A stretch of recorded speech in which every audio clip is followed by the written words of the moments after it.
Hi guys, welcome to our YouTube channel Stack Code IT Solution. I am your instructor Mohammad Hasan. आज की इस video में हम बात करने वाले हैं टेबल और लिस्ट की कि हम अपनी वेबसाइट में किस तरह टेबल क्रिएट करते हैं और अगर हमने कोई लिस्ट वगैरह बनानी हो तो किस तरह बनाएंगे।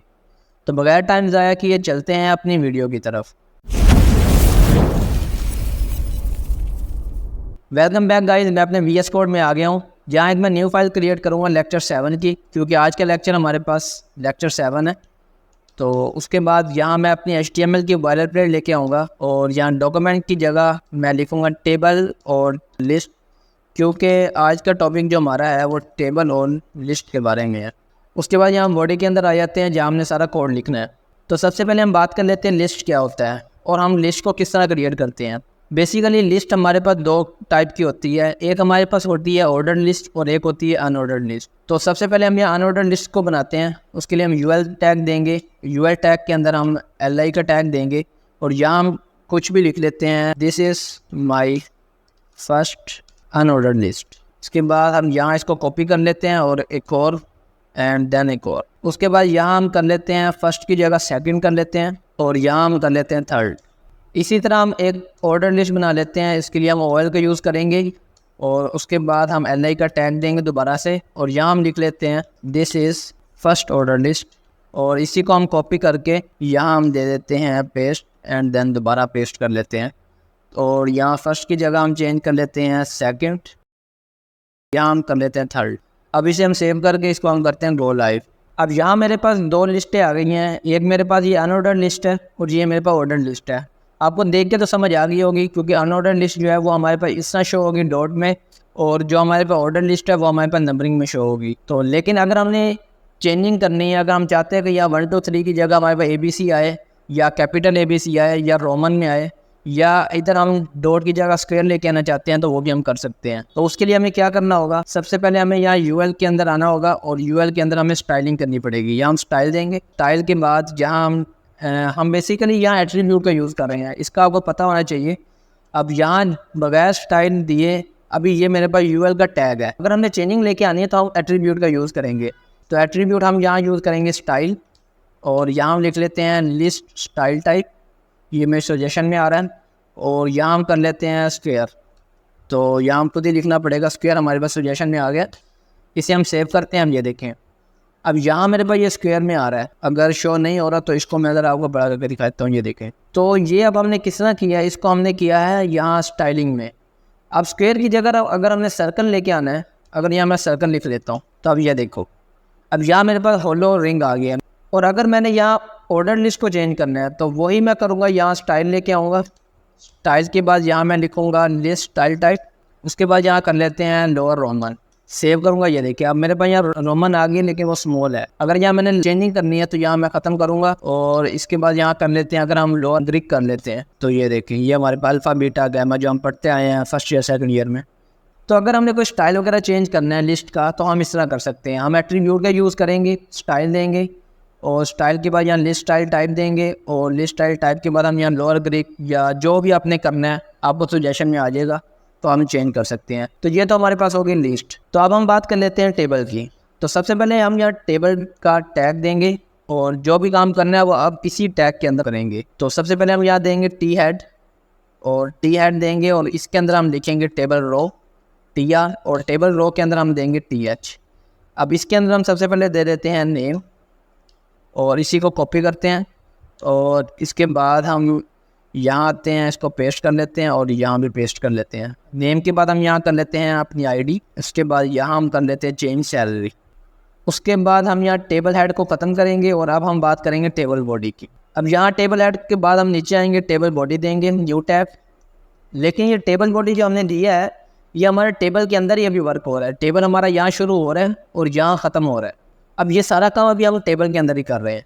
सेम टू दिस इसके अंदर हम देंगे table row and table row के अंदर हम देंगे टेबल डाटा। इस दफ़ा हम टेबल हेड नहीं देंगे, टेबल डाटा देंगे, क्योंकि अब हमने जो ऊपर हेडिंग दी है उसके बारे में हमने उसका डाटा तो लिखना है, तो वो डाटा हम यहाँ लिखेंगे।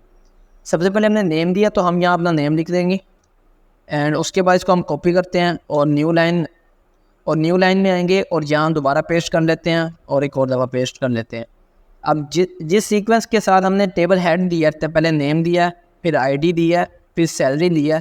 इसी तरह सबसे पहले हमने नेम दिया, उसके बाद हम आईडी देंगे अपने यहाँ, और उसके बाद हम यहाँ सैलरी ले देंगे, और उसके बाद हम इसे सेव करते हैं। अब ये मेरे पास जो ऊपर था नेम, आईडी और सैलरी, ये मेरे पास था टेबल हेड, और नीचे जो लिखा हुआ है हसन, और ये मेरे पास आईडी है, ये मेरी सैलरी है, ये मेरे पास टेबल डाटा है। अब इसके अंदर हम और भी एडिंग वगैरह कर सकते हैं। मीन्स के इसको मैं दोबारा कॉपी करता हूँ और उसके बाद यहाँ मैं इसको पेस्ट कर लेता हूँ और एक और दफ़ा पेस्ट कर लेता हूँ। तो यहाँ हम अपना नाम किसी और का लिख लेते हैं, यहाँ लिख लेते हैं हम रोहन, और आईडी चेंज कर लेते हैं, और यहाँ हम सैलरी 10 कम कर लेते हैं। उसके बाद यहाँ हम बात कर लेते हैं एक और लड़के की, जिसका नाम है अब्दुल्ला, और इसकी आईडी हम चेंज कर लेते हैं, और यहाँ हम सैलरी में एक और उसकी ख़त्म कर देते हैं। सेव करते हैं। अब ये देखें, अब यहाँ मेरे पास नेम आ रहा है हसन, रोहन, अब्दुल्ला, और यहाँ आईडी आ रही है उनकी, और यहाँ उनकी सैलरी आ रही है। तो ये हो गया टेबल। तो HTML एक स्ट्रेट फॉरवर्ड लैंग्वेज है, आप उसको जो दोगे वो वही आपको उसका आउटपुट देगा। जैसे मैंने यहाँ इनपुट एक टेबल की दी, उसके अंदर टेबल हेड दिया, या मैंने कोई बाउंड्री वगैरह नहीं दी, मैंने सिर्फ डाटा दिया। और HTML का काम ही ये होता है कि जितनी भी बड़ी वेबसाइट हो उसके अंदर जितना भी टेक्स्ट होता है वो सारा HTML के ज़रिए ही लिखा जाता है, या उसके अंदर जो खूबसूरती होती है वो HTML के ज़रिए नहीं आती, वो CSS के ज़रिए आती है। लेकिन अगर HTML की बात करें तो HTML में जो भी हम टेबल क्रिएट करेंगे वो इसी तरह का ही क्रिएट होगा। इसके अंदर हम एडिंग कर सकते हैं, अगर हमने कोई और नेम ऐड करना है तो हम ऐड कर सकते हैं। अगर हमने यहाँ टेबल हेड के अंदर एक और यहाँ लेके आना है, अगर मैं यहाँ चाहता हूँ कि मैं यहाँ लिखूँ प्रोफेशन क्या है, उसको भी हम यहाँ ऐड कर सकते हैं। तो आज हम थोड़ी सी स्टाइलिंग भी करते हैं, और स्टाइलिंग हम सिर्फ टेबल में करेंगे। एक टेबल को हम एक कंप्लीट टेबल बनाएंगे, उसकी बाउंड्री बनाते हैं, उसके अंदर थोड़े से कलरिंग लेके आते हैं, उसको अट्रैक्टिव बनाते हैं। तो यहाँ मैं हेड में आ गया हूँ, हेड टैग यहाँ ख़त्म हो रहा है, उसके नीचे मैं स्टाइल टैग दूंगा एक, और यहाँ मेरे पास आ गया सजेशन में, और स्टाइल के अंदर मैं जिस चीज़ पे मैंने स्टाइल करना है ना उसका मैं टैग दूंगा। मैंने यहाँ टेबल पे अगर करनी है स्टाइलिंग तो टेबल टैग दूंगा, और टेबल के बाद मैंने टेबल हेड पे करना है स्टाइल, और टेबल डाटा पे करना है। उसके बाद मैं दूंगा कर्ली ब्रैकेट्स, और इसके अंदर सबसे पहले मैं देता हूँ बॉर्डर। तो यहाँ मैं लिखूँगा बॉर्डर, जो मेरे पास है 1px सॉलिड ब्लैक, और इसे मैं सेव करता हूँ। अब इस टेबल के अंदर मेरे पास बॉर्डर लग गई है, लेकिन इसमें एक चीज़ है कि हर नाम का अपना बॉक्स बन गया है, लेकिन मैं तो ये चीज़ ख़त्म करना चाहता हूँ। तो इसको ख़त्म करते हैं, तो इसके लिए हमें यूज़ करना पड़ेगा बॉर्डर कोलैप्स। तो यहाँ हम बॉर्डर कोलैप्स यूज़ करेंगे और हम कर देंगे कोलैप्स। अब इसे सेव करते हैं, तो ये देखें अब थोड़ा सा प्यारा बन गया टेबल। अब इसको और अट्रैक्टिव करते हैं। तो अब हम बात करेंगे टेबल हेड की और टेबल डाटा। कर्ली ब्रैकेट्स देंगे, इसके अंदर अब हम दे देते हैं विथ, वो दे देते हैं 100px। टेक्स्ट लाइन कर लेते हैं, टेक्स्ट लाइन हमारे पास सेंटर हो जाएगी। टेबल हेड की हम बात करेंगे, हम देंगे इसमें कलर हम दे देते हैं इसमें ब्राउन दे देते हैं। अब मेरे पास कलरिंग चेंज हो गई है।